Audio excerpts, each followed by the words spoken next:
وَلَقَدْ يَسَّرْنَا الْقُرْآنَ لِلذِّكْرِ فَهَلْ مِن مُّدَّكِرٍ۔ بسم اللہ الرحمن الرحیم۔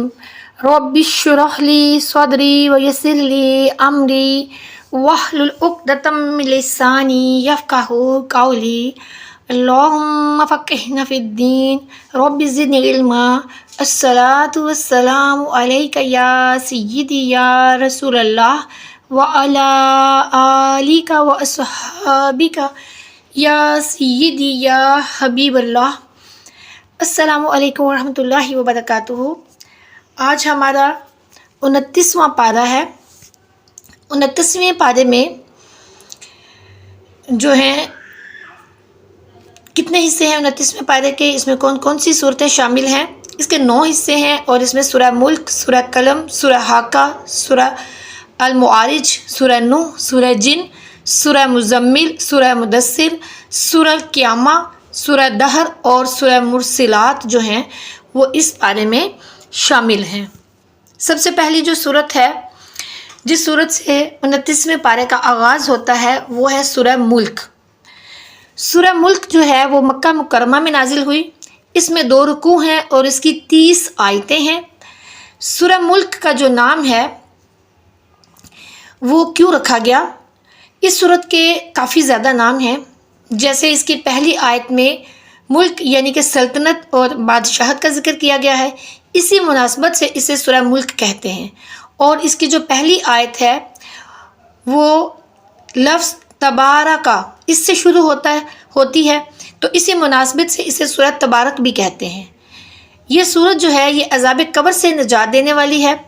عذاب سے بچانے والی اور عذاب کو روکنے والی ہے، اس لیے اس سورت کو سورہ منجیہ اور سورہ واقعہ اور سورہ مانعہ بھی کہتے ہیں۔ یہ سورت اپنے پڑھنے والوں کے بارے میں جھگڑا کرے گی، اس لیے اس سورہ کو سورہ مجادلہ بھی کہتے ہیں، اور یہ قیامت کے دن اپنے پڑھنے والے کی شفاعت کرے گی، اس لیے اسے سورہ شافعہ بھی کہتے ہیں۔ سورہ ملک کے فضائل میں بہت سی احادیث ہیں۔ حضرت عبداللہ بن عباس رضی اللہ تعالیٰ عنہ فرماتے ہیں کہ نبی کریم صلی اللہ علیہ وآلہ وسلم کے کسی صحابی رضی اللہ تعالیٰ عنہ نے ایک جگہ خیمہ نصب کیا تو وہاں پر ایک قبر تھی اور انہیں معلوم نہیں تھا کہ یہاں قبر ہے۔ اچانک انہیں پتہ چلا کہ یہ ایک قبر ہے اور اس میں ایک آدمی سورہ ملک پڑھ رہا ہے، یہاں تک کہ اس نے سورہ ملک مکمل کر لی۔ وہ صحابی رضی اللہ تعالیٰ عنہ جب نبی کریم صلی اللہ علیہ وآلہ وسلم کی بارگاہ میں حاضر ہوئے تو عرض کیا، یا رسول اللہ صلی اللہ علیہ وآلہ وسلم، میں نے نادانستہ ایک قبر پر خیمہ لگا لیا، پھر اچانک مجھے معلوم ہوا کہ یہ ایک قبر ہے اور اس میں ایک آدمی جو ہے وہ سورہ ملک پڑھ رہا ہے، یہاں تک کہ اس نے سورہ ملک جو ہے وہ مکمل کر لی۔ تو حضور نبی کریم صلی اللہ علیہ وآلہ وسلم نے ارشاد فرمایا، یہ سورت عذاب قبر کو روکنے والی اور اس سے نجات دینے والی ہے۔ یہ ترمذی کی روایت ہے۔ ایک اور روایت ابو داؤد میں ہے حضرت ابو ہریرہ رضی اللہ تعالیٰ عنہ سے کہ نبی کریم صلی اللہ علیہ وآلہ وسلم نے ارشاد فرمایا کہ قرآن پاک میں 30 آیتوں کی ایک سورت ہے، وہ اپنی تلاوت کرنے والے کی شفاعت کرے گی یہاں تک کہ اسے بخش دیا جائے گا، اور وہ سورت ہے تبارک الذی بیدہ الملک۔ پھر ایک اور روایت ہے، حضرت عبداللہ بن مسعود رضی اللہ تعالیٰ عنہ فرماتے ہیں کہ سورہ تبارک اپنے پڑھنے والے کی طرف سے جھگڑا کرے گی یہاں تک کہ اسے جنت میں داخل کر دے گی۔ پھر ایک اور روایت ہے حضرت عبداللہ بن عباس رضی اللہ تعالیٰ عنہ سے کہ نبی کریم صلی اللہ علیہ وآلہ وسلم نے ارشاد فرمایا، جس کا مفہوم ہے کہ بے شک میں کتاب اللہ میں ایک ایسی سورت پاتا ہوں جس کی 30 آیتیں ہیں، جو شخص سوتے وقت اس کی تلاوت کرے گا تو اس کے لیے 30 نیکیاں لکھی جائیں گی، اس کے 30 گناہ مٹا دیے جائیں گے اور اس کے 30 درجات بلند کر دیے جائیں گے، اور اللہ عز و جل اس کی طرف فرشتوں میں سے ایک فرشتہ بھیجتا ہے جو اس پر اپنے پر پھیلا دیتا ہے، اور وہ اس آدمی کے بیدار ہونے تک ہر چیز سے اس کی حفاظت کرتا ہے۔ اور وہ سورہ مجادلہ یعنی بحث کرنے والی ہے، جو اپنی تلاوت کرنے والے کے لیے قبر میں بحث کرتی ہے، اور وہ سورت ہے تبارک الذی بیدہ الملک۔ سبحان اللہ۔ ہمیں بھی چاہیے کہ ہم بھی سورہ ملک جو ہے وہ رات کو سونے سے پہلے ایک مرتبہ لازمی پڑھنے کا معمول بنا لیں۔ یہ سورہ مغرب کی نماز کے بعد سے لے کر رات گئے تک پڑھی جا سکتی ہے، یعنی مغرب کی نماز کے بعد پڑھ سکتے ہیں، عشاء کی بعد پڑھ سکتے ہیں، سونے سے پہلے جب آپ کا سونا ہو تو تب یہ سورہ ملک ہے اس کو پڑھا جا سکتا ہے، کیونکہ یہ عذاب قبر سے نجات دینے والی ہے۔ اس سورت کے جو مضامین ہیں ان میں یہ ہے کہ اس کا جو مرکزی مضمون ہے اس میں اسلام کے بنیادی عقائد جیسے کہ اللہ عز و جل کی وحدانیت اور حضور نبی کریم صلی اللہ علیہ وآلہ وسلم کی رسالت، قرآن کی حقانیت، حشر و نشر اور قیامت کے دن اعمال کی جزا اور سزا کو انتہائی مؤثر انداز میں بیان کیا گیا ہے۔ پھر اس سورت کی ابتدا میں اللہ عز و جل کی عظمت، سلطنت اور قدرت کے بارے میں بیان کیا گیا ہے اور یہ بتایا گیا ہے کہ زندگی اور موت کو پیدا کرنے سے مقصود لوگوں کے اعمال کی جانچ کرنا ہے۔ پھر اللہ عز و جل کی قدرت کے آثار بیان کیے گئے ہیں کہ اس نے کسی سابقہ مثال کے بغیر ایک دوسرے کے اوپر 7 آسمان بنائے اور ان آسمانوں میں کسی طرح کا کوئی عیب نہیں ہے، انہیں ستاروں سے مزین کیا اور ان کے ستاروں کے ذریعے آسمان کی طرف چڑھنے والے شیطانوں کو مارا جاتا ہے۔ نیز اس کی قدرت کے آثار میں سے یہ ہے کہ اس نے کافروں کے لیے جہنم کا دردناک عذاب تیار کیا اور ایمان والوں کو مغفرت اور عظیم اجر کی بشارت دی۔ پھر اس میں یہ بھی بتایا گیا کہ اللہ عز و جل ظاہر اور پوشیدہ، کھلی ہوئی اور چھپی ہوئی ہر بات کو جانتا ہے۔ پھر ان نعمتوں کو بیان کیا گیا جو اللہ عز و جل نے اپنی مخلوق کو عطا فرمائی ہیں تاکہ وہ اس کی نعمت کو پہچان کر اس کا شکر ادا کریں اور اللہ کی وحدانیت کا اقرار کریں۔ پھر کفار مکہ کو اللہ عز و جل کے عذاب سے ڈرایا گیا اور نبی کریم صلی اللہ علیہ وآلہ وسلم کو تسلی دی گئی کہ آپ صلی اللہ علیہ وآلہ وسلم ان کے جھٹلانے کی وجہ سے غمزدہ نہ ہوں، کیونکہ ان سے پہلے کافر بھی اپنے انبیاء کرام علیہ السلام کے ساتھ اسی طرح کا سلوک کیا کرتے تھے۔ اور آخر میں مومن اور کافر کا حال واضح کرنے کے لیے الٹا چلنے والے اور سیدھا چلنے والے کی ایک مثال بیان کی گئی اور نبی کریم صلی اللہ علیہ وآلہ وسلم کو جھٹلانے والوں کو اللہ تعالیٰ کے عذاب سے ڈرایا گیا۔ اس سورت کا آغاز جو ہے وہ اللہ عز و جل کی شان سے ہوتا ہے۔ اس کی جو پہلی آیت ہے اس میں فرمایا جا رہا ہے کہ بڑی برکت والا ہے وہ جس کے قبضے میں ہی ساری بادشاہی ہے اور وہ ہر چیز پر خوب قادر ہے۔ اب دیکھیں کہ اس میں اللہ عز و جل کی شان بیان کی جا رہی ہے، یعنی کہ اللہ عز و جل اپنی ذات میں، صفات میں، افعال میں ازل سے لے کر ابد تک مخلوق کی صفات سے پاک ہے اور صرف اسی کے قبضہ قدرت میں تمام امور میں ہر طرح کا تصرف ہے۔ لہٰذا وہ جس چیز کا چاہے حکم دے، جس چیز سے چاہے منع کرے، جو چیز چاہے عطا کرے، جو چاہے نہ عطا کرے، جسے چاہے زندگی دے، جسے چاہے موت دے، جسے چاہے عزت دے اور جسے چاہے ذلت دے، جسے چاہے کہ غریب بنا دے اور جسے چاہے کہ امیر بنا دے، جسے چاہے بیمار کر دے، جسے چاہے شفا عطا کر دے، جسے چاہے قریب کر دے اور جسے چاہے دور کر دے، جسے چاہے آباد کر دے، جسے چاہے برباد کر دے، جسے چاہے توڑ دے، جسے چاہے ملا دے،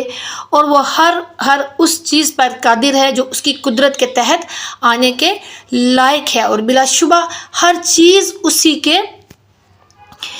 کی قدرت میں ہے اور ہر چیز کا مالک اور مختار وہی ہے، تمام بادشاہت اسی کی ہے۔ پھر آیت نمبر 2 جو ہے اس میں زندگی اور موت کے بارے میں بیان کیا گیا۔ آیت نمبر 2 میں فرمایا گیا کہ وہ جس نے موت اور زندگی کو پیدا کیا تاکہ تمہاری آزمائش کرے کہ تم میں کون زیادہ اچھے عمل کرنے والا ہے، اور وہی بہت عزت والا، بہت بخشش والا ہے۔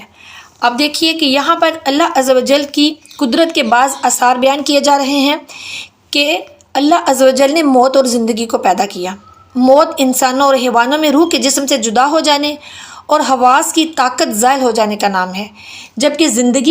زندگی کیا ہے؟ زندگی جسم میں روح کے وجود کے ساتھ حواس کی طاقت باقی رہنے کا نام ہے، اور پیدا کرنے سے مراد یہ ہے کہ کسی چیز کو وجود بخشنا۔ اس سے معلوم ہوا کہ موت وجودی چیز ہے، کیونکہ محض عدمی چیز پیدا نہیں ہو سکتی۔ پھر آیت کا جو یہ والا حصہ ہے لِيَبْلُوَكُمْ أَيُّكُمْ أَحْسَنُ عَمَلًا، تاکہ تمہاری آزمائش کرے کہ تم میں کون زیادہ اچھے عمل کرنے والا ہے۔ اب دیکھیں یہاں زندگی اور موت پیدا کرنے کی حکمت بیان کی جا رہی ہے کہ اے لوگو، اللہ عز و جل نے تمہاری موت اور زندگی کو اس لیے پیدا کیا تاکہ دنیا کی زندگی میں وہ اپنے احکامات اور ممنوعات کے ذریعے تمہاری آزمائش کرے کہ کون زیادہ فرما بردار ہے، کون اس کے بتائے ہوئے طریقے پر عمل کرتا ہے۔ اب دیکھیے یہاں اللہ عز و جل فرما رہا ہے کہ اس نے موت اور زندگی اس لیے پیدا کی کہ وہ دیکھنا چاہتا ہے کہ کون اس کا فرما بردار ہے، اس کے بتائے ہوئے ان احکامات پر جو کہ اس نے ہم انسانوں کو دیے کون عمل کرتا ہے، اور کون ہے جو کہ اس کے ان احکامات پر جن سے اس نے منع کیا ہے ان کو اپناتا ہے۔ یہاں یہ بات یاد رکھیے کہ اللہ عز و جل کو کوئی بھی اپنے برے اعمال کے ذریعے عاجز نہیں کر سکتا۔ کیونکہ وہ غالب ہے اور گناہ گاروں میں سے جو توبہ کرے اسے وہ بخشنے والا ہے۔ پھر بندے کا ہر عمل اللہ کی رضا کے لیے اور شرعی طریقے کے مطابق ہونا چاہیے۔ اس آیت سے دیکھیے ہمیں معلوم ہوا کہ بندے کا ہر عمل خالص اللہ عز و جل کی رضا حاصل کرنے کے لیے اور شریعت کے بیان کردہ طریقے کے عین مطابق ہونا چاہیے۔ لہٰذا جس کا عمل خالص اللہ کی رضا حاصل کرنے کے لیے ہو لیکن شریعت کے بیان کردہ طریقے کے مطابق نہ ہو تو وہ عمل مقبول نہیں، کیونکہ شریعت کے جو بیان کردہ طریقے ہیں وہ اللہ ہی کے طریقے ہیں۔ اسی طرح جس کا عمل شریعت کے بیان کردہ طریقے کے مطابق تو ہو لیکن وہ خالص اللہ کی رضا حاصل کرنے کے لیے نہ ہو تو وہ ریاکاری ہے اور نفاق ہے، اور ریاکاری اور نفاق کے جو عمل ہوتے ہیں وہ قبول نہیں ہوتے۔ اسی ضمن میں حضرت فضیل بن عیاض رحمۃ اللہ تعالیٰ علیہ فرماتے ہیں کہ جب عمل خالص ہو لیکن درست نہ ہو تو اسے قبول نہیں کیا جائے گا، اور جب عمل درست ہو لیکن خالص نہ ہو تو یہ بھی قبول نہیں کیا جائے گا۔ عمل صرف وہی مقبول ہے جو خالص بھی ہو اور درست بھی ہو، اور عمل خالص اس وقت ہوگا جب اسے اللہ کی رضا حاصل کرنے کے لیے کیا جائے گا، اور درست اس وقت ہوگا جب وہ سنت یعنی شریعت کے بتائے ہوئے طریقے کے عین مطابق ہوگا۔ اس سے ان لوگوں کو نصیحت حاصل کرنی چاہیے جو شریعت کے بیان کردہ طریقے کے مطابق عمل نہیں کرتے، اور اگر انہیں کوئی سمجھاتا ہے تو وہ اپنے عمل درست کرنے کی بجائے یہ کہہ کر ٹال دیتے ہیں کہ اللہ قبول کرنے والا ہے، قبول کر لے گا، حالانکہ ایسا نہیں ہے۔ ہمیں اپنے آپ کی اصلاح کرنی ہے، ہر وہ عمل کرنا ہے جس میں اللہ کی رضا بھی شامل ہو اور وہ بتائے ہوئے طریقے بھی اللہ کے ہوں، یعنی کہ اپنی مرضی کے طریقوں پر عمل کر کے اللہ کو راضی نہیں کرنا، اللہ کے ہی بتائے ہوئے طریقوں پر عمل کر کے اللہ کو راضی کرنا ہے، اور خالص اس کی رضا حاصل کرنے کے لیے یہ عمل ہم نے کرنے ہیں۔ اب اگلی آیت جو ہے آیت نمبر 3 اور 4، اس میں اللہ عز و جل نے مزید اپنی قدرت کو بیان کیا کہ اللہ کی قدرت کے آثار میں سے یہ ہے کہ اس نے کسی سابقہ مثال کے بغیر ایک دوسرے کے اوپر 7 آسمان بنائے۔ سابقہ مثال یعنی کہ جیسے ہم کوئی بھی کام کرتے ہیں تو ہمیں وہ سوچا ہوتا ہے کہ اس طرح کا کام ہوا ہے، ہم نے اس طرح کرنا ہے، تو یہاں وہ بیان کیا گیا ہے کہ ایسا کچھ نہیں ہے، کسی بھی سابقہ مثال کے بغیر اللہ عز و جل نے ایک دوسرے کے اوپر 7 آسمان بنائے۔ ہر آسمان دوسرے کے اوپر کمان کی طرح ہے، اور دنیا کا آسمان زمین کے اوپر گنبد کی طرح ہے، اور ایک آسمان کا فاصلہ دوسرے آسمان سے کئی 100 برس کی راہ ہے۔ تو اللہ فرما رہا ہے اے بندے، تو اللہ کے بنانے میں کوئی فرق اور کوئی عیب نہیں دیکھے گا، بلکہ انہیں مضبوط، درست، برابر اور متناسب پائے گا۔ تو آسمان کی طرف نگاہ اٹھا کر دیکھ تاکہ تو اپنی آنکھوں سے اس خبر کے درست ہونے کو دیکھ لے اور تیرے دل میں کوئی شبہ باقی نہ رہے۔ پھر دوبارہ نگاہ اٹھا اور بار بار دیکھ، ہر بار تیری نگاہ تیری طرف ناکام ہو کر تھکی ماندی پلٹ آئے گی کہ بار بار کی جستجو کے باوجود بھی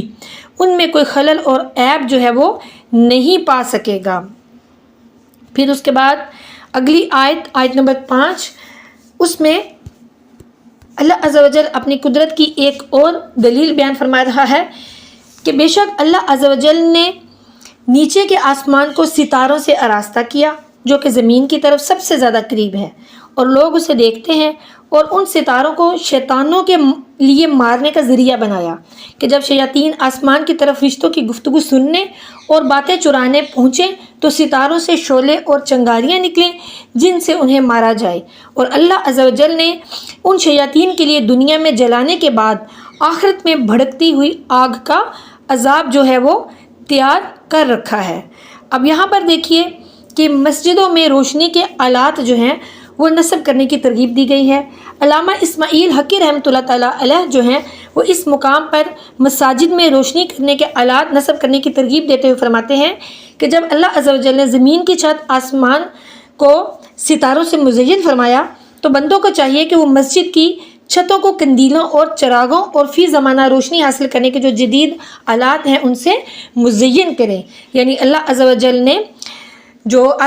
آسمان ہے، زمین کی چھت ہے نا، تو اس کو ستاروں کے ساتھ مزین فرمایا ہے، تو ہمیں چاہیے کہ ہم بھی جو اللہ کا گھر ہے، مساجد ہیں، ان کو بھی، ان کی جو چھتیں ہیں ان کو بھی قندیلوں اور چراغوں سے روشن کریں۔ جب حضرت عمر بن خطاب رضی اللہ تعالیٰ عنہ نے نماز تراویح میں لوگوں کو حضرت ابی بن کعب رضی اللہ تعالیٰ عنہ کے پیچھے اکٹھا کیا تو مسجد میں قندیلیں لٹکا دی تھیں۔ انہیں دیکھ کر حضرت علی المرتضیٰ کرم اللہ وجہ الکریم نے فرمایا، اے ابن خطاب رضی اللہ تعالیٰ عنہ، آپ نے ہماری مسجدوں کو روشن کیا، اللہ عز و جل آپ کی قبر کو روشن کرے۔ سبحان اللہ، کتنی خوبصورت بات ہے، کتنی خوبصورت روایت ہے مسجدوں کو روشن کرنے کے حوالے سے، کہ مسجدوں کو روشن کرنے کا کتنا ثواب ہے، اور حضرت علی رضی اللہ تعالیٰ عنہ نے کتنی خوبصورت بات حضرت عمر فاروق رضی اللہ تعالیٰ عنہ سے فرمائی۔ پھر اگلی آیت جو ہے اس میں آیت نمبر 6، اس میں فرمایا گیا، اور جنہوں نے اپنے رب کے ساتھ کفر کیا ان کے لیے جہنم کا عذاب ہے اور وہ کیا ہی برا ٹھکانہ ہے۔ اب یہاں پہ دیکھیے کہ پہلے اللہ عز و جل نے اپنی ساری شان میں جو آیتیں بیان کی، آیت نمبر 5 تک، کہ اپنی شان بتائی کہ اس نے کیا کیا کیا، کتنی خوبصورت شان اللہ عز و جل کی، اور اس کے بعد یہاں پر اللہ تعالیٰ فرما رہا ہے کہ بھڑکتی آگ کا جو عذاب ہے اس کے بارے میں بیان کر رہا ہے۔ یعنی بھڑکتی آگ کا عذاب شیطانوں کے ساتھ ہی خاص نہیں بلکہ انسانوں اور جنوں میں سے بھی جس نے بھی اللہ عز و جل کے ساتھ کفر کیا ان کے لیے اللہ فرما رہا ہے کہ ہم نے جہنم کا عذاب جو ہے وہ تیار کر رکھا ہے، اور وہ کیا ہی برا ٹھکانہ ہے کہ وہ جگہ بھی تکلیف دے، وہاں کا کھانا پینا بھی تکلیف دے، سانپ بچھو تکلیف دے، اور ساتھی بھی اظہار غرض یہ کہ اس میں ہر قسم کی جو تکلیف ہے وہ جمع ہے۔ اللہ عز و جل ہمیں جہنم کے عذاب سے بچائے، آمین۔ پھر اس کے بعد مزید آیت نمبر 7 میں فرمایا گیا جہنم کے بارے میں۔ اب یہاں پر اس آیت میں جہنم کی صفتیں بیان کی جا رہی ہیں کہ جب وہ کفار جہنم میں ڈالے جائیں گے تو اس کی چنگھاٹ سنیں گے اور وہ جوش مار رہی ہوگی۔ یہاں سے اللہ عز و جل نے جہنم کے اوصاف بیان فرمائے۔ چنانچہ اس آیت کا خلاصہ یہ ہے کہ جب وہ کفار جہنم میں اس طرح ڈالے جائیں گے جس طرح بڑی آگ میں لکڑیاں ڈالی جاتی ہیں تو وہ گدھے کی آواز کی طرح جہنم کی خوفناک جو چنگھاڑ ہے اس کو سنیں گے، اور اس وقت جہنم ایسے جوش مارتی ہوگی جیسے پانی ہنڈیا میں جوش مارتا ہے۔ اب یہاں پر دیکھیے کہ پل صراط جو ہے اس سے گزرتے وقت جنتیوں پر بھی انعامات ہوں گے کہ قیامت کے دن جنتی اگرچہ پل صراط پر سے گزریں گے لیکن اس وقت ان پر یہ انعام ہوگا کہ وہ جہنم کی ہلکی سی آواز بھی نہیں سنیں گے، ہلکی سی آواز بھی نہیں سنیں گے۔ یہ جو جنتی ہیں ان کے لیے نہیں ہے، یہ چنگھاڑ وغیرہ جو ہے یہ کفار اور مشرکین کے لیے ہے جو کہ اللہ کے نافرمان ہے۔ اللہ تعالی ہمیں ہماری ان سے حفاظت فرمائے۔ اس کے بعد جو آیت ہے، آیت نمبر 8 سے لے کر آیت نمبر 11 تک، یہاں مزید جہنم کا جو وصف ہے وہ بیان کیا گیا ہے کہ جہنم کفار پر غضبناک ہوگی اور یوں لگے گا جیسے غضب کی شدت کی وجہ سے جہنم ابھی پھٹ جائے گی اور اس کے اجزاء ایک دوسرے سے جدا ہو جائیں گے۔ ان آیات کا آیت نمبر 8 سے لے کر آیت نمبر 11 تک کی جو آیات ہیں ان کا ترجمہ یہ ہے کہ معلوم ہوتا ہے کہ غضب سے پھٹ جائے گی جب کبھی کوئی گروہ اس میں ڈالا جائے گا تو اس کے داروغہ ان سے پوچھیں گے، یعنی جہنم کی بات کی جا رہی ہے کہ جہنم کے داروغہ جو ہے وہ ان سے پوچھے گا کہ کیا تمہارے پاس کوئی ڈر سنانے والا نہیں آیا تھا؟ وہ کہیں گے کیوں نہیں، بے شک ہمارے پاس ڈر سنانے والے تشریف لائے، پھر ہم نے انہیں جھٹلایا اور ہم نے کہا اللہ نے کوئی چیز نہیں اتاری، تم تو بڑی گمراہی میں ہی ہو۔ اور وہ کہیں گے اگر ہم سنتے یا سمجھتے تو دوزخ والوں میں نہ ہوتے، تو اب انہوں نے اپنے گناہ کا اقرار کیا تو دوزخیوں کے لیے پھٹکار ہو۔ پھر اس کے بعد آیت نمبر 12 جو ہے، یہاں پر اللہ عز و جل نے کفار کے بارے میں وعید بیان کرنے کے بعد اس آیت میں ایمان والوں کے بارے میں وعدہ بیان کیا ہے فرمایا کہ وہ لوگ جو اپنے رب عز و جل سے ڈرتے ہیں حالانکہ انہوں نے اپنے رب عز و جل کو دیکھا نہیں ہے اور اس کے عذاب سے ڈرتے ہوئے اس پر ایمان لاتے ہیں تو ان کے لیے ان کے گناہوں سے بخشش اور ان کی نیکیوں کا بڑا ثواب یعنی کہ جنت ہے۔ پھر اس کے بعد آیت نمبر 13 میں اللہ عز و جل نے فرمایا کہ اور تم اپنی بات آہستہ کہو یا آواز سے، بے شک وہ تو دلوں کی باتیں خوب جانتا ہے۔ یعنی کہ اللہ عز و جل کی شان یہ ہے کہ تم کچھ بھی کہو یا نہ کہو، وہ تمہارے دل کی بات کو زبان پر آنے سے پہلے ہی جانتا ہے، تو وہ تمہاری زبانوں سے کی ہوئی گفتگو کیسے نہیں جان سکتا۔ پھر اس کے بعد اللہ عز و جل نے آیت نمبر 14 میں فرمایا کہ کیا جس نے پیدا کیا وہ نہیں جانتا، حالانکہ وہی ہر باریکی کو جاننے والا بڑا خبردار ہے۔ پھر اس کے بعد فرمایا کہ وہی ہے جس نے تمہارے لیے زمین کو تابع کر دیا، تم اس کے راستوں میں چلو اور اللہ کی روزی میں سے کھاؤ اور اسی کی طرف تمہیں اٹھنا ہے۔ پھر اللہ عز و جل نے اپنے مومن بندوں اور جو منافقین ہیں، جو مشرکین ہیں، ان کے بیان کے بعد مزید فرمایا آیت نمبر 19 میں کہ کیا ان لوگوں نے اپنے اوپر کبھی پر پھیلائے اور کبھی پر سمیٹے ہوئے پرندوں کو کبھی نہیں دیکھا؟ آخر ان کو فضا میں رحمان کے سوا کون روک کر رکھتا ہے؟ پھر زمین پر چلنے پھرنے کی سہولت، روزی کمانے کے مواقع فراہم کرنے کے انعام کا تذکرہ کر کے اس منع حقیقی کے دربار میں پیشی کی یاد دہانی کرائی گئی ہے اور ہدایت یافتہ اور گمراہ انسان کو نہایت خوبصورت تعبیر میں واضح کیا گیا ہے۔ پھر مزید فرمایا گیا کہ رحمان کے مقابلے میں کوئی بھی، یعنی اللہ عز و جل کے مقابلے میں کوئی بھی تمہاری مدد نہیں کر سکتا۔ کافر جو ہیں وہ صرف دھوکے میں پڑے ہوئے ہیں۔ پھر اللہ عز و جل نے فرمایا کہ کون ایسا ہے جو تمہیں روزی دے اگر اللہ اپنی روزی روک لے،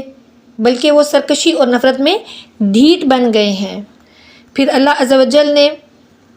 فرمایا کہ میں نے ہی پیدا کیا اور میں نے ہی تمہیں کان، آنکھ اور دل وغیرہ جو ہیں تمہارے وہ سب بنائے، تو تم بہت ہی کم شکر ادا کرنے والے ہو۔ پھر اس صورت کی آخری آیت میں اللہ عز و جل نے دلیل کے طور پر اپنی ایک نعمت کا ذکر کرتے ہوئے فرمایا کہ اے حبیب صلی اللہ علیہ وآلہ وسلم، آپ ان مشرکین سے فرما دیں کہ اگر صبح کو تمہارا پانی زمین میں دھنس جائے اور اتنی گہرائی میں پہنچ جائے کہ ڈول وغیرہ سے بھی تمہارے ہاتھ نہ آ سکے، تو وہ کون ہے جو تمہیں نگاہوں کے سامنے بہتا ہوا پانی لا دے کہ اس تک ہر ایک کا ہاتھ پہنچ سکے؟ اس کے جواب میں وہ ضرور کہیں گے کہ یہ صرف اللہ عز و جل کی ہی قدرت میں ہے۔ تو اس وقت ان سے کہا جائے گا کہ بت جو کہ کسی چیز پر قدرت نہیں رکھتے، انہیں کیوں عبادت میں اس قادر برحق کا تم شریک ٹھہراتے ہو؟ یہاں پر سورہ ملک کا اختتام ہوتا ہے۔ اللہ عز و جل سے دعا ہے کہ سورت کے تمام احکامات کو سمجھنے کی اور اس پر عمل کرنے کی ہمیں توفیق عطا فرمائے، آمین۔ اگلی سورت ہے سورہ قلم۔ سورہ قلم مکہ مکرمہ میں نازل ہوئی، اس میں 2 رکوع ہیں اور اس کی 52 آیتیں ہیں۔ اس سورت کی پہلی آیت میں اللہ عز و جل نے قلم کی قسم ارشاد فرمائی ہے۔ اسی مناسبت سے اس سورت کا نام سورہ قلم رکھا گیا ہے۔ اس سورت کا ایک اور نام بھی ہے، وہ ہے سورہ نون، اور یہ نام اس سورت کی پہلی آیت کی ابتدا میں مذکور حرف نون کی مناسبت سے رکھا گیا ہے۔ اس سورت کا مرکزی مضمون یہ ہے کہ اس میں اللہ عز و جل نے اپنی بارگاہ میں اپنے پیارے محبوب صلی اللہ علیہ وآلہ وسلم کی عظمت اور شان اور ان کے عظیم مقام کو ظاہر فرمایا۔ اس سورت کے آغاز میں یہ بیان کیا گیا کہ کافروں نے حضور نبی کریم صلی اللہ علیہ وآلہ وسلم کی شان میں گستاخی کرتے ہوئے انہیں مجنون کہا، تو اللہ عز و جل نے قلم اور اس کے لکھے ہوئے کی قسم ذکر کر کے اپنے پیارے محبوب سیدنا محمد مصطفیٰ کریم صلی اللہ علیہ وآلہ وسلم سے کفار کے اس الزام کی نفی فرمائی اور اپنے پیارے محبوب صلی اللہ علیہ وآلہ وسلم کو بے انتہا اجر اور ثواب ملنے کی بشارت دے کر تسلی دی اور ان سے فرمایا کہ بے شک آپ صلی اللہ علیہ وآلہ وسلم عظمت اور بزرگی والے اخلاق پر ہیں۔ اس کے بعد مجموعی طور پر کفار کے 16 اور جس کافر نے گستاخی کی اس کے 10 عیب جو ہیں وہ بیان کر کے اسے ذلیل اور رسوا کر دیا۔ کفار مکہ کے سامنے ایک باغ والوں کی مثال بیان کی گئی کہ جب انہوں نے اللہ عز و جل کی نعمتوں کی ناشکری کی اور حقداروں کو ان کا حق نہ دینے کا عزم کیا تو اللہ نے اس باغ کو جلا کر خاکستر کر دیا، اور انہیں بتایا گیا کہ جو اللہ کی حدوں سے تجاوز کرے اور اس کے حکم کی مخالفت کرے تو اس کے لیے بھی اللہ کی ایسی ہی سزا ہونی چاہیے، ایسی ہی سزا ہوتی ہے، لہٰذا وہ ہوش میں آئیں اور اپنا انجام خود سوچ لیں کہ دنیا کی سزا اتنی دردناک ہے تو آخرت کی سزا کیسی ہوگی۔ پھر بتایا گیا کہ کافروں کا یہ دعویٰ غلط ہے کہ مسلمان اور کافر ایک جیسے ہیں،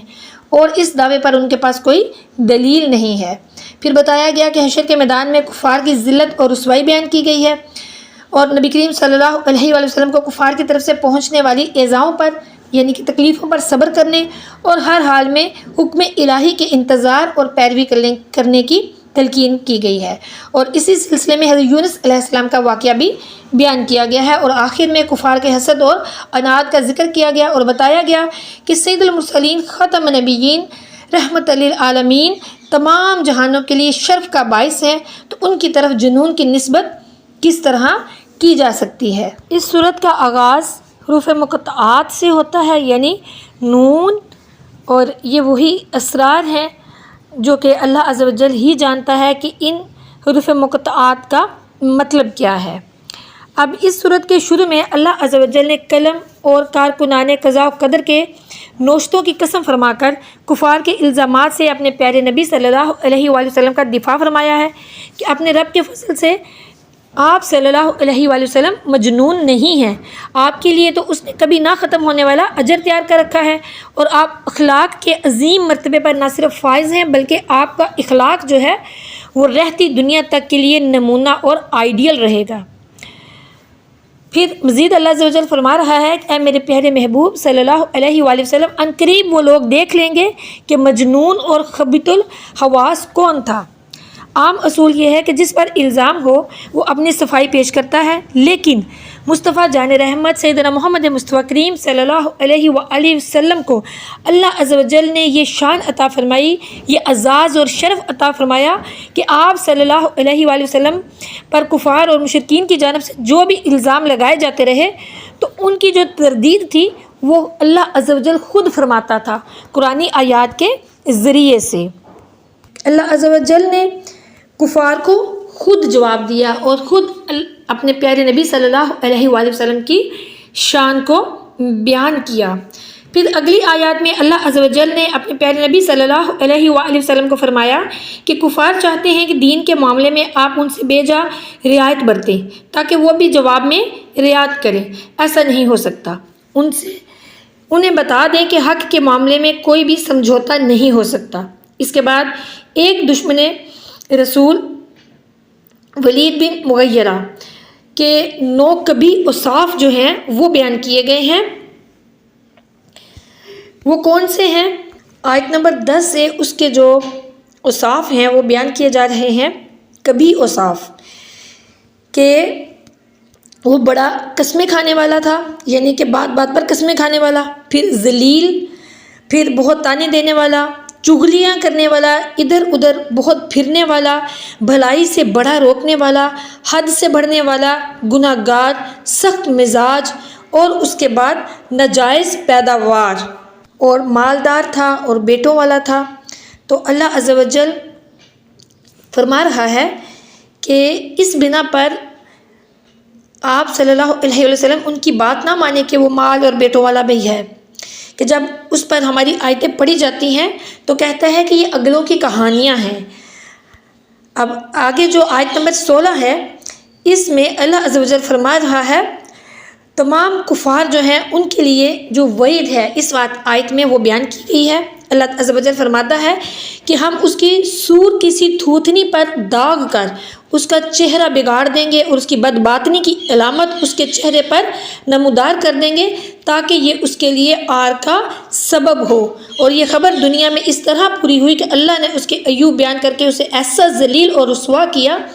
یعنی کہ ولید بن مغیرہ کو ایسا ذلیل اور رسوا اللہ عز و جل نے کیا، جس طرح داغ کبھی ختم نہیں ہوتا اسی طرح اس کی ذلت بھی کبھی ختم نہیں ہوئی، اور آخرت میں یہ خبر اس طرح پوری ہوگی کہ جہنم میں داخل کرنے سے پہلے اس کے چہرے کو سیاہ کر دیا جائے گا، یا اللہ عز و جل اس کی ناک پر ایسی علامت بنا دے گا جس سے اہل محشر اسے پہچان لیں گے کہ یہ وہی کافر ہے جو دین حق کا انکار کرنے میں اور حضور نبی کریم صلی اللہ علیہ وآلہ وسلم سے دشمنی اور عداوت رکھنے میں پیش تھا۔ اب یہاں پر عبرت حاصل کرنی چاہیے ان لوگوں کو، اور کتنی سخت وعید ہے کہ اللہ عز و جل کو اپنے پیارے محبوب صلی اللہ علیہ وآلہ وسلم کی گستاخی کسی صورت بھی پسند نہیں ہے، ان کی نافرمانی کسی صورت بھی پسند نہیں ہے، پیارے آقا کریم صلی اللہ علیہ وآلہ وسلم کی دل آزاری کسی صورت بھی اللہ کو پسند نہیں ہے۔ اب ہمیں دیکھنا ہے کہ ہم اپنے پیارے نبی صلی اللہ علیہ وآلہ وسلم کی کہاں کہاں دل آزاری کرتے ہیں، یہ اپنے اندر جھانکیں اور دیکھیں دل آزاری کب ہوتی ہے،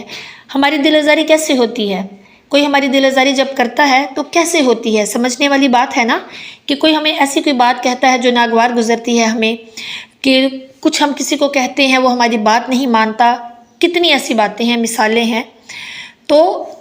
جب ہم پیارے آقا کریم صلی اللہ علیہ وآلہ وسلم کی تعلیمات نہیں مانتے، یا ہم ان کے صحابہ کرام کے بارے میں کچھ غلط یا اہل بیت کے بارے میں کچھ غلط کرتے ہیں، تو کیا پیارے آقا کریم صلی اللہ علیہ وآلہ وسلم کی دل آزاری نہیں ہوتی؟ یقیناً ہوتی ہے۔ اللہ تعالیٰ ہمیں پیارے آقا کریم صلی اللہ علیہ وآلہ وسلم کی دل آزاری سے بچائے، ہمیں ہدایت عطا فرمائے،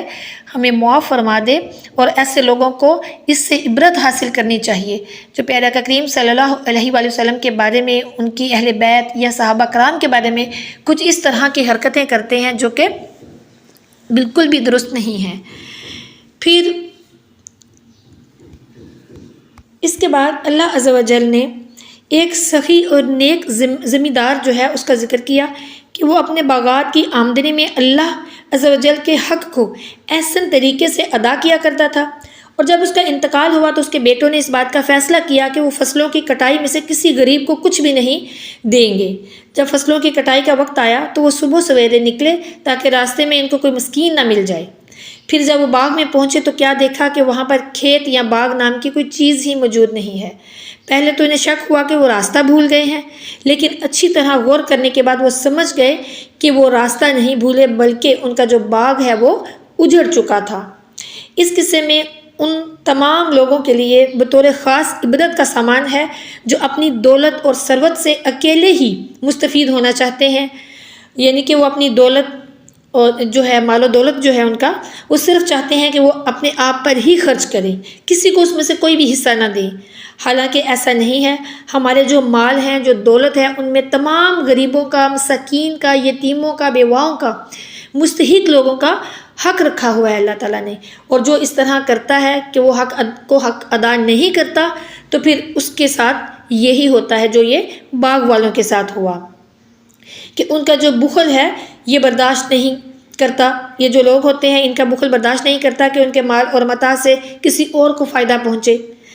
اللہ معاف کرے۔ نیز ہمیں یہ بھی معلوم ہوا اس آیت سے، اس قصے سے، کہ جب مال کو اللہ کی راہ میں خرچ نہ کیا جائے تو اس مال کے ضائع اور برباد ہونے کے جو امکانات ہیں وہ بڑھ جاتے ہیں۔ اللہ عز و جل ہمیں اپنی راہ میں مال خرچ کرنے کی توفیق عطا فرمائے۔ یہاں پر اس صورت کا اختتام ہوتا ہے۔ اللہ عز و جل سے دعا ہے کہ اس صورت میں جتنے بھی احکامات اس نے ہمارے لیے بیان فرمائے ہمیں ان پر عمل کرنے کی توفیق عطا فرمائے، آمین۔ اس کے بعد اگلی صورت کا آغاز ہوتا ہے سورہ حاقہ۔ سورہ حاقہ مکہ مکرمہ میں نازل ہوئی، اس میں 2 رکوع ہیں اور اس کی 52 آیتیں ہیں۔ حاقہ نام رکھنے کی وجہ کیا ہے؟ حاقہ قیامت کے ناموں میں سے ایک نام ہے اور اس کے معنی ہے یقینی طور پر واقع ہونے والی، اور چونکہ اس سورت کو اسی نام کے سوال کے ساتھ شروع کیا گیا ہے اس لیے اسے سورہ حاقہ کہتے ہیں۔ اس سورت کے آغاز میں قیامت کے حق اور یقینی ہونے کا بیان ہے، پھر قیامت کو جھٹلانے والوں کے انجام سے کائنات کے لوگوں کو باخبر کیا گیا ہے کہ قوم عاد اور قوم سمود اس نے قیامت کو جھٹلایا تھا تو اللہ نے انہیں ایک چنگھاڑ اور تیز ہوا کے ذریعے اس طرح ہلاک کیا کہ وہ زمین پر بے بس پتنگوں کی طرح پڑے ہوئے تھے اور یوں لگ رہا تھا جیسے کٹے ہوئے کھجور کے تنے پڑے ہوئے ہوں۔ پھر آیت نمبر 19 سے بتایا کہ قیامت میں جس کا نامہ اعمال اس کے دائیں ہاتھ میں دیا جائے گا، یہ اس کے سرخ روح ہونے کی علامت ہوگا، اور وہ افتخار کے ساتھ لوگوں سے کہے گا آؤ میرا اعمال نامہ جو ہے وہ پڑھ لو۔ اس کے برعکس جس کا نامہ اعمال اس کے بائیں ہاتھ میں دیا جائے گا تو یہ اس کی رسوائی کی علامت ہوگا، اور وہ کہے گا کہ کاش مجھے میرا نامہ اعمال جو ہے وہ دیا ہی نہ جاتا، اور موت کے ساتھ ہی میرا قصہ ہمیشہ کے لیے ختم ہو جاتا۔ اس کے بعد اللہ عز و جل نے اپنے پیارے نبی صلی اللہ علیہ وآلہ وسلم کے بارے میں کافروں کے اقوال کو نقل کر کے ان کی تردید کی ہے، کیونکہ وہ رسول اللہ صلی اللہ علیہ وآلہ وسلم کو شاعر کہا کرتے تھے اور کاہن کہا کرتے تھے، جبکہ اللہ عز و جل فرماتا ہے کہ اے میرے پیارے محبوب صلی اللہ علیہ وآلہ وسلم، جو کچھ بھی آپ صلی اللہ علیہ وآلہ وسلم پر نازل کیا گیا ہے وہ آپ صلی اللہ علیہ وآلہ وسلم کے پروردگار عالم نے اتارا ہے، اور اس میں جھوٹ والی کوئی بھی بات ہے ہی نہیں، اور اللہ عز و جل اپنی ذات پر جھوٹ باندھنے والے کو کبھی بھی فلاح اور کامیابی نہیں عطا کرتا۔ جبکہ نبی کریم صلی اللہ علیہ وآلہ وسلم کے ذکر مبارک کو اللہ عز و جل نے رہتی دنیا تک جاری اور ساری فرما دیا ہے۔ یہاں پر سورہ حاقہ کا اختتام ہوتا ہے۔ اس کے بعد اگلی سورت سورہ معارج کا آغاز ہوتا ہے۔ سورہ معارج مکہ مکرمہ میں نازل ہوئی، اس میں 2 رکوع ہیں اور اس کی 44 آیتیں ہیں۔ معارج کا معنی ہے بلندیاں، اور اس سورت کی جو تیسری آیت ہے اس میں لفظ المعارج کی مناسبت سے اس سورت کا جو نام ہے وہ معارج رکھا گیا ہے۔ ابتدائی آیات مشرکین مکہ کے اس مذاق کے جواب میں اتری جو کہتے تھے کہ قیامت والا عذاب ہمیں تھوڑا سا دنیا میں چکھا دیا جائے تو ہم دیکھ تو لیں کہ وہ کیسا ہوتا ہے۔ اللہ تعالیٰ نے فرمایا جو لوگ ہمارے عذاب کا مطالبہ کر رہے ہیں انہیں معلوم ہونا چاہیے کہ جب ہمارا عذاب اترا تو انہیں کوئی جائے پناہ بھی نہیں ملے گی، اور اس سے بچانے والا انہیں کوئی بھی نہیں ہوگا۔ مزید فرمایا کہ قیامت کا ایک دن 50,000 سال کے برابر ہوگا، آسمان پگھلے ہوئے تانبے کی طرح ہو جائے گا، پہاڑ دھنی ہوئی رنگین اون کی طرح ہو جائیں گے، اور کوئی کسی کا پرسان حال نہ ہوگا۔ اس وقت مجرم جو ہیں وہ یہ تمنا کریں گے کہ بیوی، بھائی اور رشتہ دار بلکہ روئے زمین پر جو کچھ ہے سب کو اپنا فدیہ دے کر جان چھڑا لیں، مگر یہ جو ظالم ہیں یہ چھوٹنے والے نہیں ہیں۔ پھر اس کے بعد انسانی فطرت اور طبیعت کا بیان کیا گیا ہے کہ انسان جو ہے وہ بڑا حریص ہے، یعنی کہ لالچی ہے، اور تکلیف اور مشقت کی صورت میں جزا فضا کرنے لگتا ہے، اور آرام اور راحت کی صورت میں اکڑنے لگتا ہے، اور بخل اور کنجوسی دکھانے لگتا ہے۔ پھر آگے فرمایا کہ اس انتہا پسندی سے بچنے والے وہ لوگ ہیں جو نماز کا اہتمام کریں، غریبوں کی مدد کریں، قیامت پر ایمان رکھیں، اللہ کے عذاب سے خائف ہوں، جنسی بے راہوری کا شکار نہ ہوں، امانت دار ہوں، عہد شکنی کا ارتکاب نہ کرتے ہوں، سچی گواہی پر ثابت قدم رہیں، یہی لوگ دراصل جنتوں میں عزت اور احترام کے مستحق قرار پائیں گے۔ ساتھ ہی یہ بھی بتا دیا کہ جنت کا داخلہ صرف آرزوؤں اور تمناؤں سے نہیں ملتا، اگر ایسا ہوتا تو جنت سے شاید ہی کوئی پیچھے رہتا۔ یہاں پہ اس سورت کا اختتام ہوتا ہے، اور یہاں سے سورہ نوح کا آغاز ہوتا ہے۔ سورہ نوح مکہ مکرمہ میں نازل ہوئی، اس میں 2 رکوع ہیں اور اس کی 28 آیتیں ہیں۔ اس صورت میں چونکہ حضرت نوح علیہ السلام اور ان کی قوم کا واقعہ بیان کیا گیا ہے تو اسی مناسبت سے اسے سورہ نوح کہتے ہیں۔ اس پوری صورت میں صرف حضرت نوح علیہ السلام اور ان کی قوم کا تذکرہ کیا گیا ہے کہ حضرت نوح علیہ السلام تقریباً 950 سال تک اپنی قوم کے لوگوں کو توحید کی دعوت دیتے رہے۔ انہوں نے صبح و شام پوری محنت سے، تندہی سے اللہ کے دین کی خدمت کی اور اپنی قوم کے لوگوں کو یہ بات سمجھائی کہ وہ پروردگار سے استغفار کیا کریں۔ اس کا نتیجہ یہ نکلے گا کہ اللہ عز و جل بارشوں کو ان کی مرضی کے مطابق نازل فرمائے گا، اور ان کے مال اور بیٹوں میں بھی اضافہ فرمائے گا، اور ان کے لیے نہریں جو ہیں ان کو چلا دے گا اور باغات کو بھی آباد کر دے گا۔ لیکن قوم جو تھی اپنی ہٹ درمی اور ضد پر اڑی رہی، بلکہ ان کی سرکشی میں مزید اضافہ ہی ہوتا رہا۔ آخرکار یہ ہوا کہ حضرت نوح علیہ السلام کی بد دعا کے نتیجے میں قوم کو پانی کے سیلاب میں غرق کر کے بتا دیا گیا کہ ظالموں کا انجام ہمیشہ خسارہ اور ہلاکت کی شکل میں ہی ظاہر ہوا کرتا ہے، اور مومنین ایمان اور اعمال صالحہ کی برکت سے نجات حاصل کیا کرتے ہیں۔ پھر اس کے بعد اگلی سورت سورہ جن کا آغاز ہوتا ہے۔ سورہ جن مکہ مکرمہ میں نازل ہوئی، اس میں 2 رکوع ہیں اور 28 اس کی آیتیں ہیں۔ اس صورت میں چونکہ جنات کے احوال اور ان کے اقوال ذکر کیے گئے ہیں، اسی مناسبت سے اس صورت کا نام سورہ جن رکھا گیا ہے۔ سورہ جن جو ہے اس کا مرکزی مضمون یہ ہے کہ اس میں جنات سے متعلق خبر دی گئی ہے۔ اس کے علاوہ اس صورت کی ابتدا میں بیان فرمایا گیا ہے کہ نبی کریم صلی اللہ علیہ وآلہ وسلم کی زبان اقدس سے قرآن مجید کی تلاوت سن کر جنات کا ایک گروہ ان پر ایمان لے آیا اور اس نے اللہ عز و جل کی وحدانیت کا اقرار کیا اور یہ اعلان کیا کہ اللہ عز و جل بیوی اور اولاد سے پاک ہے۔ جنات کا انسانوں کے متعلق گمان اور ان کے ساتھ تعلق بیان کیا گیا اور یہ بتایا گیا کہ جنات فرشتوں کی باتیں چوری چھپے سننے کے لیے آسمانوں کی طرف جاتے تھے اور حضور نبی کریم صلی اللہ علیہ وآلہ وسلم کی تشریف آوری کے بعد آسمانوں پر پہرے بٹھا دیے گئے۔ پھر اس کے بعد بتایا گیا کہ جنات بھی اللہ عز و جل کی مخلوق ہیں اور ان میں بھی انسانوں کی طرح متعدد فرقے ہیں اور ان میں مسلمان اور کافر، نیک اور بد ہر طرح کے جنات ہیں۔ یعنی کہ جس طرح انسان میں فرقے ہیں، نیک لوگ ہیں، برے لوگ ہیں، مسلمان ہیں، کافر ہیں، اسی طرح جنات میں بھی ہیں۔ پھر اس کے بعد بتایا گیا کہ مسلمانوں کو وسیع رزق دیے جانے میں حکمت ہے اور فرمایا کہ جو اپنے رب عز و جل کی یاد سے منہ پھیرے تو وہ اسے چڑھ جانے والے عذاب میں ڈال دے گا۔ پھر اس کے بعد بتایا گیا کہ مسجدیں صرف اللہ کی عبادت کے لیے بنائی گئی ہیں، لہٰذا ان میں صرف اسی کی ہی عبادت کی جائے۔ اور پھر سورت کے آخر میں بتایا گیا کہ اللہ عز و جل اپنے پسندیدہ رسولوں کو غیب کا علم عطا کرتا ہے اور اللہ اپنے رسولوں کی طرف جو وحی نازل فرماتا ہے فرشتے اس کی حفاظت کرتے ہیں۔ پھر اب دیکھیے جنات اور فرشتوں کے بارے میں کیا عقائد ہیں۔ اس صورت میں چونکہ جنات کا ذکر ہے، اسی مناسبت سے یہاں جنات کے بارے میں مسلمانوں کے چند عقائد جو ہیں ان کو ذکر کرتی ہوں کہ جنات کون ہیں۔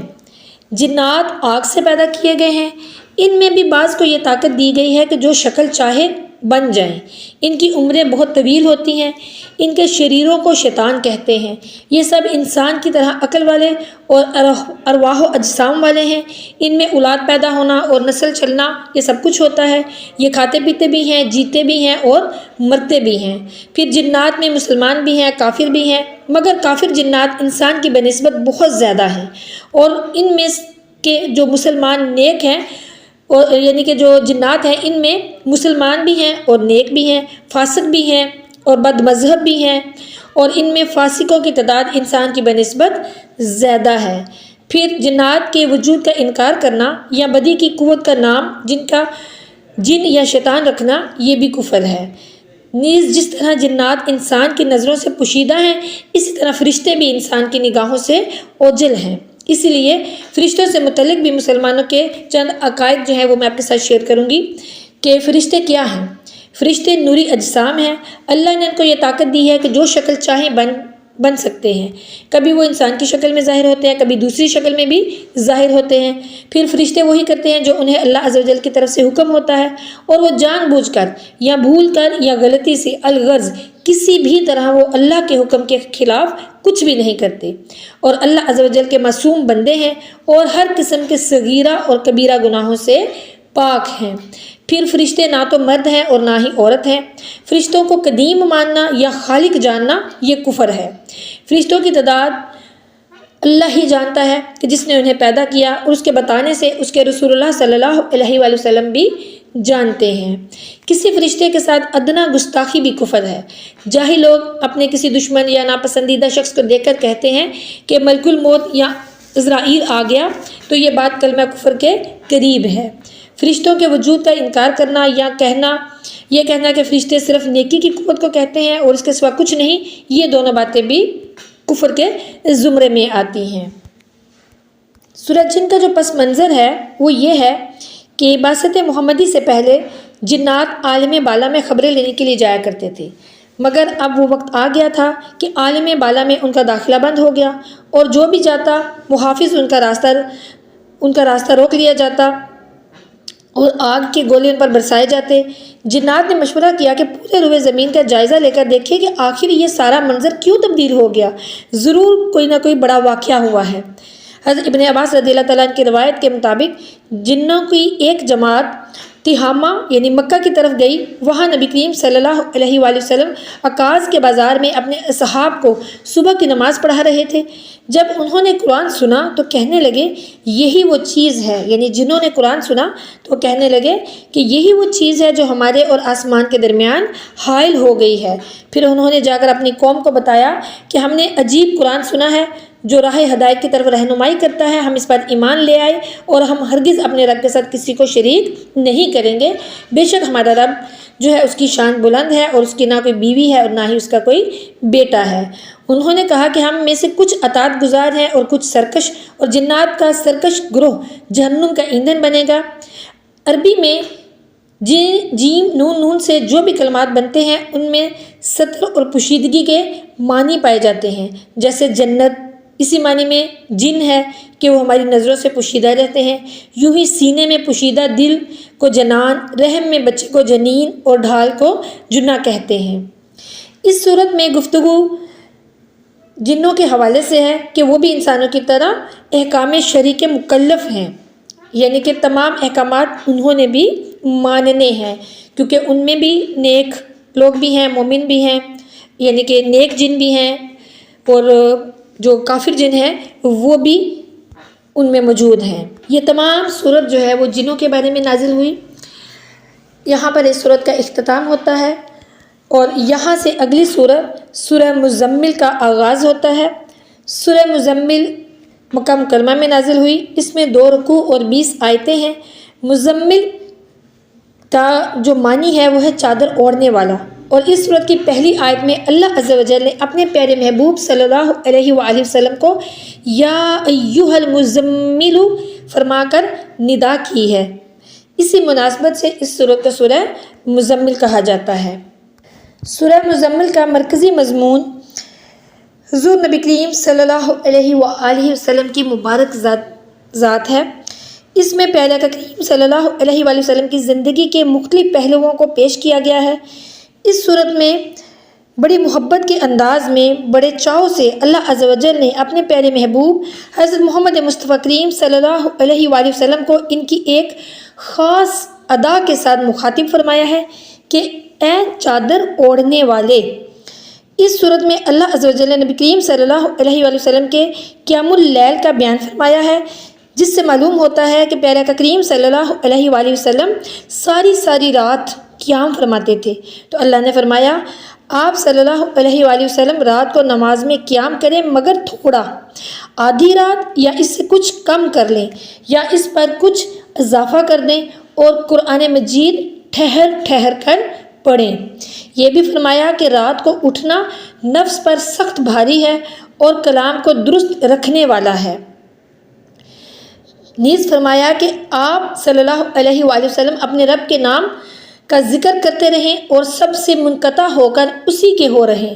پھر فرمایا کہ آپ صلی اللہ علیہ وآلہ وسلم کا رب جانتا ہے کہ آپ صلی اللہ علیہ وآلہ وسلم کبھی 2/3 رات کے قریب قیام کرتے ہیں اور کبھی آدھی رات تک اور کبھی تہائی رات تک، اور آپ صلی اللہ علیہ وآلہ وسلم کے ساتھ صحابہ کرام رضوان اللہ علیہم اجمعین کی ایک جماعت بھی مصروف عبادت ہوتی ہے۔ اللہ تعالیٰ نے تکرار کے ساتھ فرمایا کہ جتنا آسانی سے قرآن پڑھ سکتے ہیں پڑھ لیا کریں۔ اس میں دراصل دعوت اللہ اور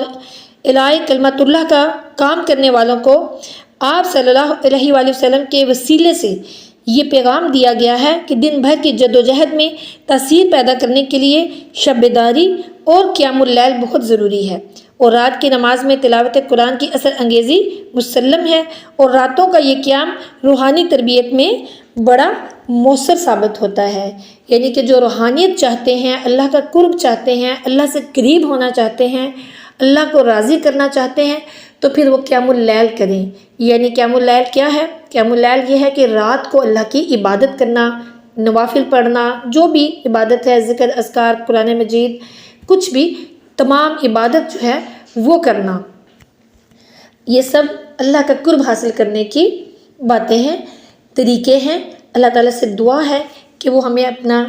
قرب عطا فرمائے، ہمیں بھی قیام اللیل کی توفیق عطا فرمائے، آمین۔ یہاں پر سورت کا اختتام ہوتا ہے اور یہاں سے اگلی سورہ المدثر اس کا آغاز ہوتا ہے۔ سورہ مدثر مکہ مکرمہ میں نازل ہوئی، اس میں 2 رکوع اور اس کی 56 آیتیں ہیں۔ سورہ مدثر کا نام مدثر رکھنے کی وجہ کیا ہے؟ مدثر کے معنی ہے چادر اوڑھنے والا، اور اس سورت کی پہلی آیت میں نبی کریم صلی اللہ علیہ وآلہ وسلم کو اس وصف سے مخاطب کیا گیا، اسی مناسبت سے اس سورت کو سورہ مدثر کہتے ہیں۔ اس سورت کے آغاز میں بھی اللہ عز و جل نے پیارے آقا کریم صلی اللہ علیہ وآلہ وسلم کو شان محبوبی کے ساتھ خطاب فرماتے ہوئے فرمایا کہ اے چادر لپیٹنے والے، اٹھیے اور لوگوں کو اللہ کے عذاب سے ڈرائیے اور اپنے رب کی کبریائی کا اعلان کیجیے۔ بحث بن حکیم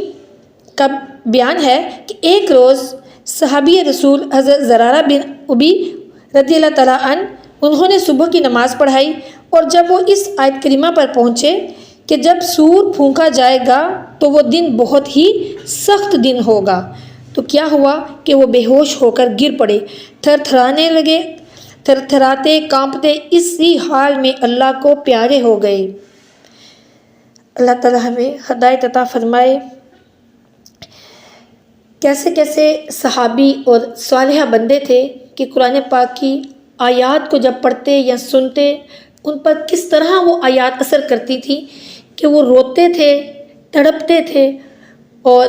کچھ اسی حالت میں اللہ کو پیارے ہو جاتے۔ لیکن ہم لوگ قرآن اتنا زیادہ پڑھتے ہیں، سنتے ہیں، لیکن افسوس ہے کہ ہم لوگوں پر قرآن پاک کی جو آیات ہیں اس طرح اثر نہیں کرتی، کیونکہ شاید ہمارے دل سخت ہیں، ہمارے دل اس طرح سے اللہ سے نہیں ڈرتے۔ کیونکہ ہم دنیا کے چکروں میں پڑے ہوئے ہیں، دنیا کی یہ جو عیاشیاں ہیں، دنیا کی یہ جو ذبائش اور آرائش ہے، اس نے ہمیں دھوکے میں ڈالا ہوا ہے۔ اللہ تعالیٰ ہمیں ان سے دور کرے، آمین۔ پھر اگلی آیات میں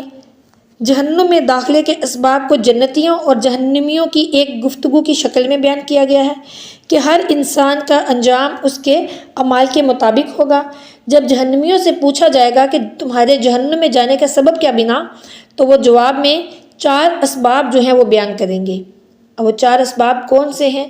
یہ 4 اسباب سنیے اور دیکھیے کہ کیا ہم میں بھی یہ باتیں موجود ہیں۔ سب سے پہلا سبب وہ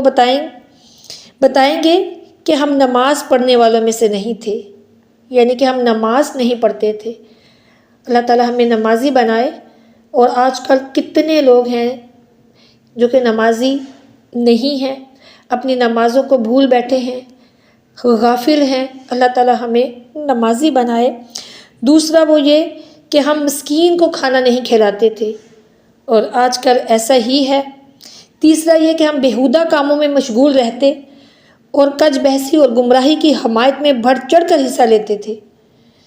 اور یہ بالکل آج کل فٹ آ رہی ہیں وہ ساری باتیں جو کہ ان آیات میں موجود ہیں کہ بیہودہ کاموں میں مشغول رہتے تھے۔ آج کل انٹرنیٹ کا دور ہے، سوشل میڈیا پر اتنی بیہودگی پھیلی ہوئی ہے، لوگ اتنا زیادہ بیہودہ کاموں میں مصروف ہیں، واقعی مصروف ہیں، اتنے زیادہ مصروف ہیں کہ انہیں پتہ ہی نہیں کہ ہمیں دنیا میں اللہ نے کیوں بھیجا ہے اور ہمارا مقصد کیا ہے۔ اتنے مصروف ہو گئے ہیں کہ اپنا مقصد حیات جو ہے وہ بھول چکے ہیں۔ پھر چوتھا وہ یہ کہیں گے کہ ہم قیامت کے دن کو جھٹلاتے تھے، پھر اسی حالت میں ہماری موت آ گئی اور ہم جہنم میں پھینک دیے گئے۔ استغفر اللہ۔ اللہ تعالیٰ ہمیں ہدایت عطا فرمائے، ان چیزوں سے دور کرے، اپنے قریب کرے۔ یہ ساری چیزیں جو اللہ نے بیان کی ان لوگوں کے بارے میں، جہنمیوں کے بارے میں، اللہ تعالیٰ ہمیں ان سے دور کرے۔ اب دیکھیے یہاں پر ہمیں یہی سبق مل رہا ہے نا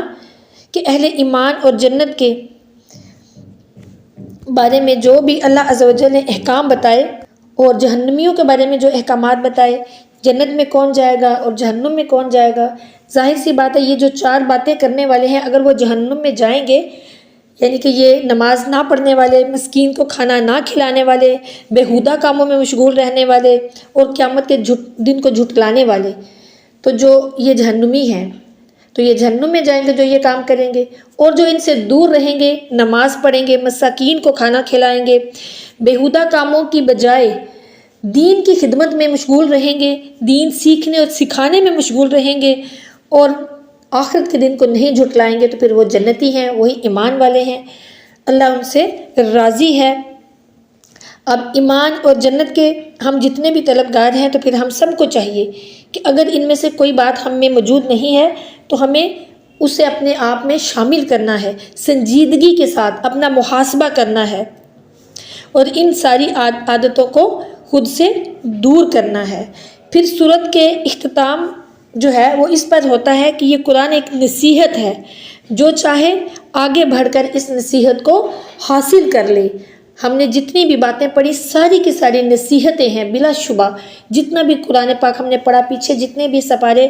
ہم نے پڑھے ہیں، جتنے پاروں میں ہم نے جو باتیں پڑھی، تو آپ دیکھیں کہ ساری کی ساری باتیں کیا ہیں؟ نصیحتیں ہیں، اللہ عز و جل کی طرف سے ہمارے لیے احکامات ہیں، نصیحتیں ہیں۔ اگر ہم نے کامیاب ہونا ہے تو ساری نصیحتوں پر عمل کرنا ہوگا، اور نہیں تو پھر ہم ناکام اور نامراد ہوں گے، اور پھر ہم بھی اللہ معاف کرے نافرمانوں میں ہو جائیں گے۔ تو نافرمانوں کا ٹھکانہ کیا ہے؟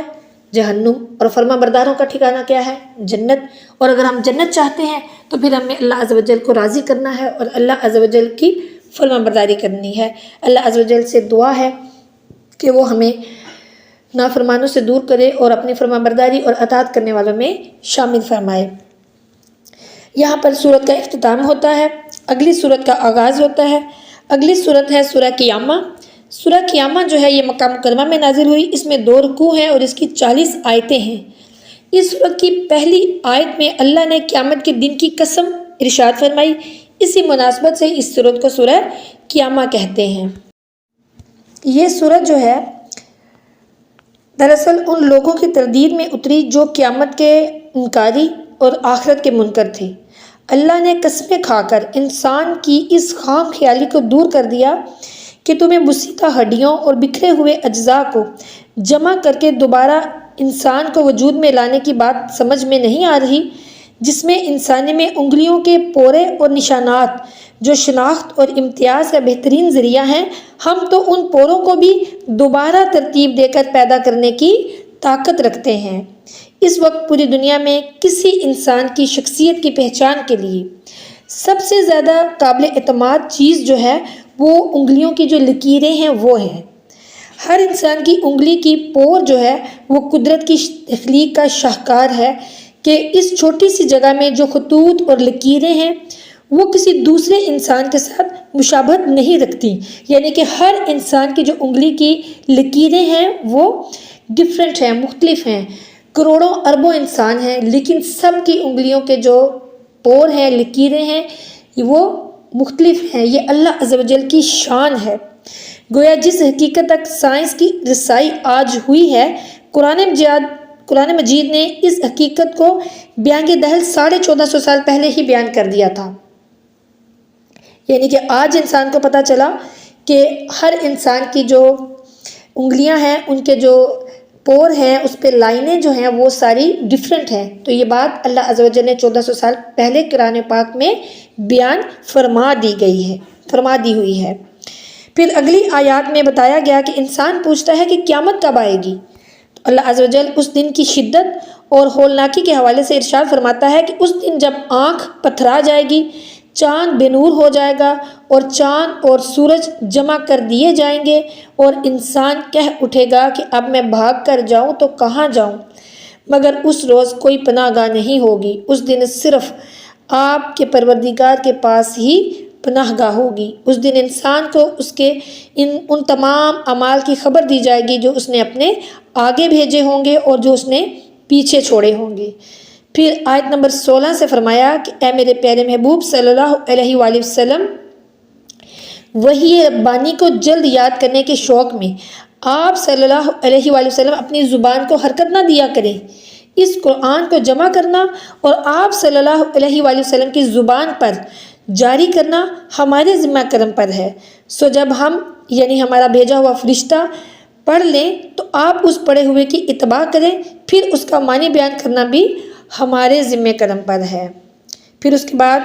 سکرات کے عالم اور جان کنی کی شدت کو بیان کر کے اس وقت کی تکلیف اور پریشانی سے بچنے کے لیے تیار رہنے کا حکم دیا گیا ہے۔ ساتھ ہی یہ حقیقت بھی واضح کر دی کہ انسان کو ہم نے بیکار پیدا نہیں کیا، بلکہ اسے مراحل حساب سے گزار کر جزا اور سزا کا حامل ہونا ہے۔ اس کے بعد انسان کو اس کی تخلیق کے ابتدائی مراحل میں غور و خوض کر کے یہ سمجھایا کہ جب پہلی تخلیق کے مشکل ترین مراحل اللہ نے سر انجام دے لیے تو اب دوبارہ پیدا کرنا کیا مشکل رہ گیا ہے۔ یہاں پر سورت کا اختتام ہوتا ہے اور اگلی سورت کا آغاز ہوتا ہے۔ اگلی سورت ہے سورہ دہر۔ سورہ دہر کے بارے میں کچھ مفسرین جو ہیں بلکہ جمہور مفسرین جو ہیں وہ کہتے ہیں کہ یہ مدینہ منورہ میں نازل ہوئی، اور جو کچھ مفسرین ہیں وہ کہتے ہیں کہ یہ مکہ مکرمہ میں نازل ہوئی، اور بعض مفسرین کے نزدیک اس سورت کی کچھ آیتیں مکہ مکرمہ میں نازل ہوئی ہیں اور کچھ آیتیں جو ہیں وہ مدینہ منورہ میں نازل ہوئی ہیں۔ اس سورت میں 2 رکوع ہیں اور اس کی 31 آیتیں ہیں۔ اس سورت کا نام سورہ دہر رکھنے کی وجہ کیا ہے؟ لمبے زمانے کو عربی زبان میں دہر کہتے ہیں، نیز سورہ دہر کا ایک نام سورہ انسان بھی ہے، اور یہ دونوں نام اس کی پہلی آیت سے ماخوذ ہیں۔ اس سورت کا جو آغاز ہے اس میں انسان کی تخلیق کی ابتدا کے بارے میں بیان کیا گیا ہے اور بتایا گیا ہے کہ اس کا امتحان لینے کے لیے اللہ عز و جل نے اسے سننے والا اور دیکھنے والا بنایا ہے۔ پہلی آیت جو ہے اس میں اللہ عز و جل فرماتا ہے کہ یقیناً انسان پر زمانے میں ایک ایسا وقت آ چکا ہے جب وہ کوئی قابل ذکر چیز نہیں تھا۔ یہاں پر اللہ عز و جل نے انسان کی تخلیق کے بارے میں بتایا۔ اسی ضمن میں صحیح مسلم میں ایک روایت ہے، حضرت ابو ہریرہ رضی اللہ تعالیٰ عنہ سے بیان کرتے ہیں کہ نبی کریم صلی اللہ علیہ وآلہ وسلم نے میرا ہاتھ پکڑ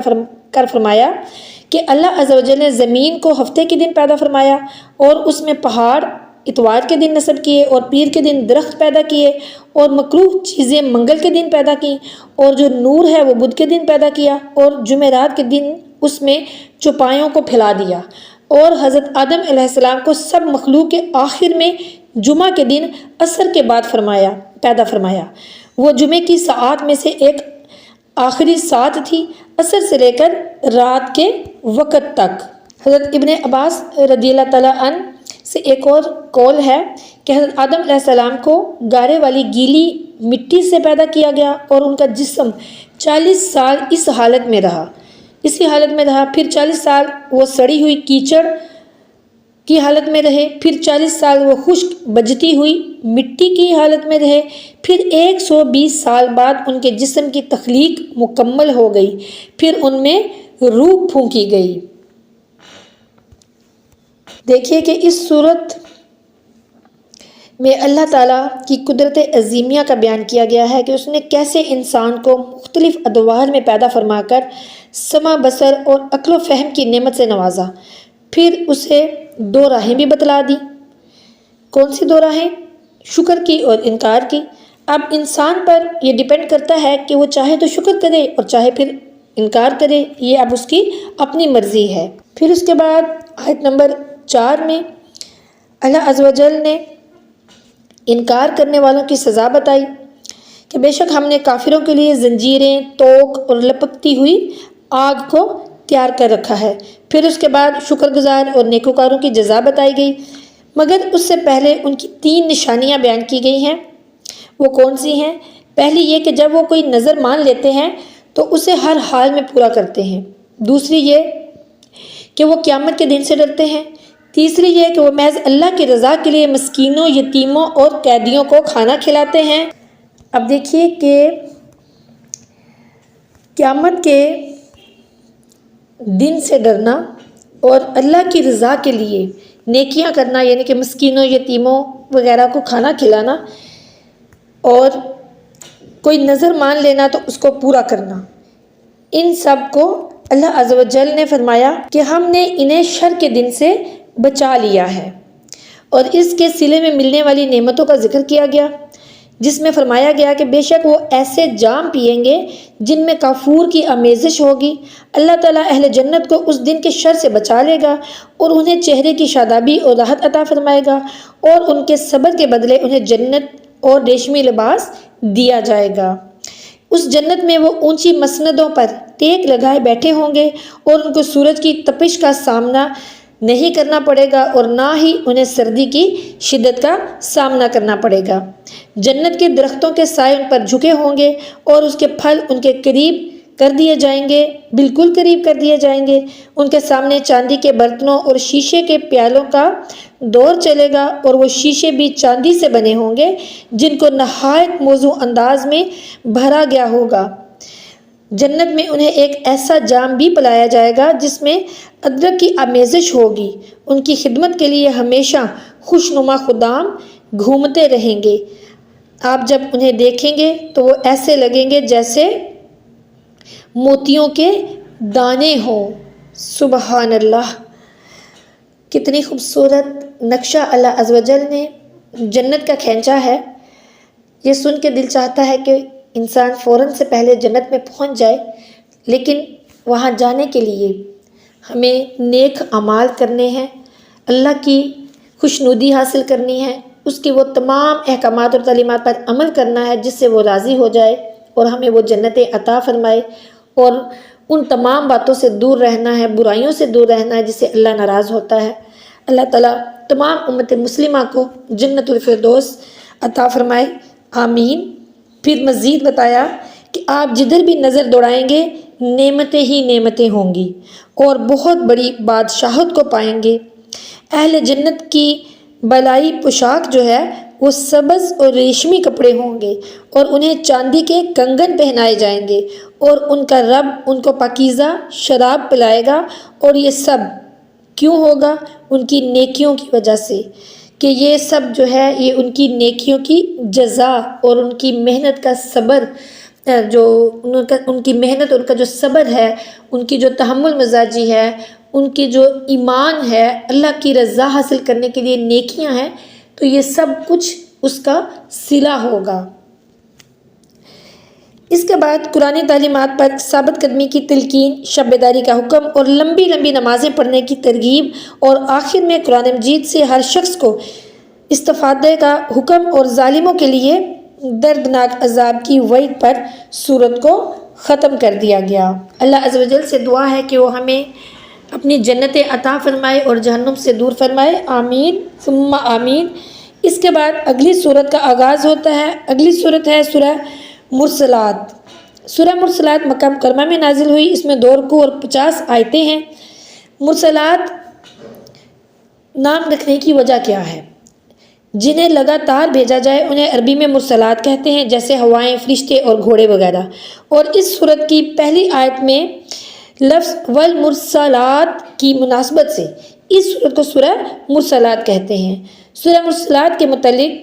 حدیث مبارکہ ہے، حضرت عبداللہ بن مسعود رضی اللہ تعالیٰ عنہ فرماتے ہیں کہ ہم نبی کریم صلی اللہ علیہ وآلہ وسلم کے ساتھ ایک غار میں تھے۔ اس وقت آپ صلی اللہ علیہ وآلہ وسلم پر سورہ والمرسلات جو ہے وہ نازل ہوئی۔ ہم نے نبی کریم صلی اللہ علیہ وآلہ وسلم کے منہ سے سن کر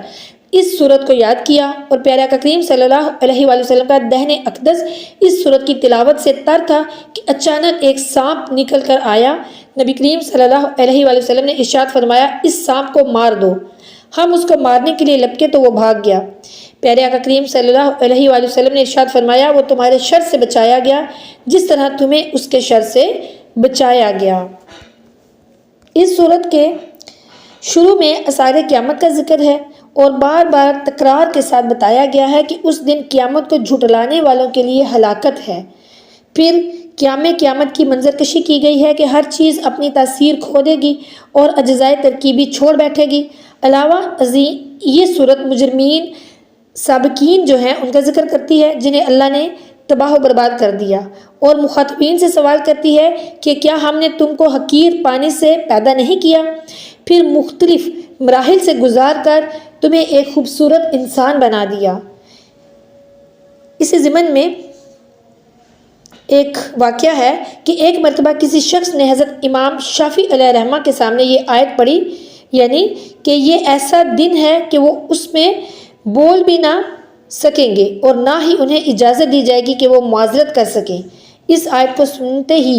امام شافعی کے چہرے کا رنگ جو ہے وہ متغیر ہو گیا اور جسم پر لرزہ طاری ہو گیا، خوف خدا کی شدت سے آپ کے ہوش و حواس جاتے رہے اور وہی سجدے میں گر گئے۔ جب ہوش آیا تو زبان حال سے پکار کر کہنے لگے، اے اللہ، میں کذابوں کے مقام اور جاہلوں کی اعراض سے تیری پناہ مانگتا ہوں، مجھے اپنی رحمت عطا فرما دے، میرے ایوب پر پردہ ڈال دے، مجھے اپنے کرم کے صدقے معاف فرما دے، مجھے غیر کے حوالے نہ کر اور مجھے اپنی رحمت سے مایوس نہ کر۔ اس کے بعد پھر مکذبین اور متقین کے الگ الگ انجام بیان کیے گئے ہیں، اور آخر میں دوبارہ سے مجرموں کو تنبیہ کی گئی ہے، خبردار کیا گیا ہے کہ کھا پی لو اور تھوڑے سے مزے اڑا لو، بالآخر تمہارے لیے ہلاکت اور تباہی کے سوا کچھ بھی نہیں ہے۔ یہاں پر الحمدللہ ہمارا جو پارہ نمبر 29 ہے اس کا اختتام ہوتا ہے۔ اللہ عز و جل کی بارگاہ میں دعا ہے کہ وہ ہمیں قرآن مجید کی بتائی ہوئی تمام باتوں پر اور اس پارے میں پارہ نمبر 29 میں جتنے بھی احکامات اور تعلیمات ہم نے پڑھی ہیں، جو بیان کی گئی ہیں، ان پر ہمیں عمل کرنے کی توفیق عطا فرمائے اور انکار کرنے والوں اور نافرمانوں سے ہمیں بچائے، ہمیں ہدایت اور ایمان عطا فرمائے، ایمان اور ہدایت پر استقامت عطا فرمائے، علم دین سیکھ کر اس پر عمل کرنے اور دوسروں تک پہنچانے کی توفیق عطا فرمائے، آمین۔